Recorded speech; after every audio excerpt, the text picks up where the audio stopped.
What our research initiative addresses is the growing gap between the reality of labor market barriers and opportunity for people with health conditions and disabilities, and the types of supports and programs and policies that are provided in the work disability policy system.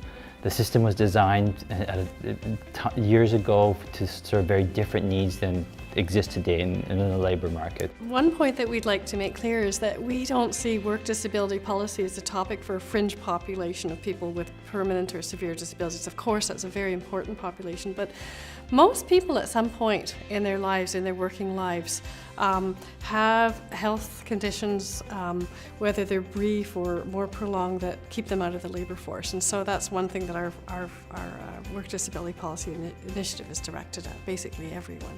That means that we have a very broad partnership, because we have some partners who are interested in the very severe types of disabilities where people have struggled just to enter the labour force in the first place after high school, for instance.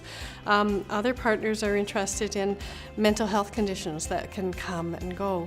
Other partners are interested in work injury and workplace safety. This project, and I'm so pleased that it was funded and supported by SSHRC and by the government, because it's a vital time right now when all kinds of partners are struggling with the kinds of issues that Ellen and Emile have just outlined.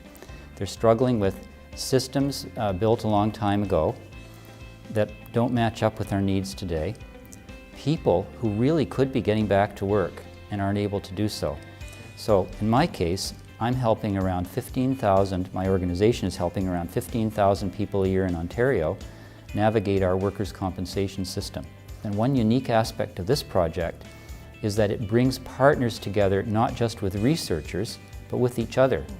That lets employers sit down with labor, it lets disabled groups sit down with healthcare providers. It lets a whole lot of different kinds of people get to know each other and solve problems together. Our partners are, as you described it, on the ground. They're in the field. They know what the issues are. They experience them every day.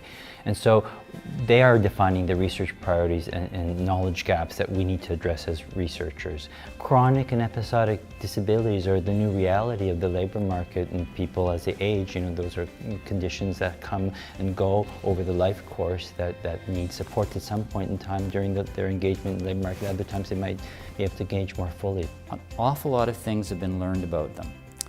And one of the most important is not to stigmatize a disability, but to encourage the person who has that disability to come forward, to step forward, and encourage the employer, and if there's a union, the union in the workplace, to become partners in really helping that person through a difficult situation. Having students involved in this is critical. We are really about capacity building and applied research on work disability policy. And so we've had placeholders in the initiative for about 94 students over the 7 years of the initiative, at the doctoral level and at the postdoctoral level. So, that'll be a really important part of our initiative, is building up a critical mass of researchers who can do work on the transdisciplinary area of work disability policy.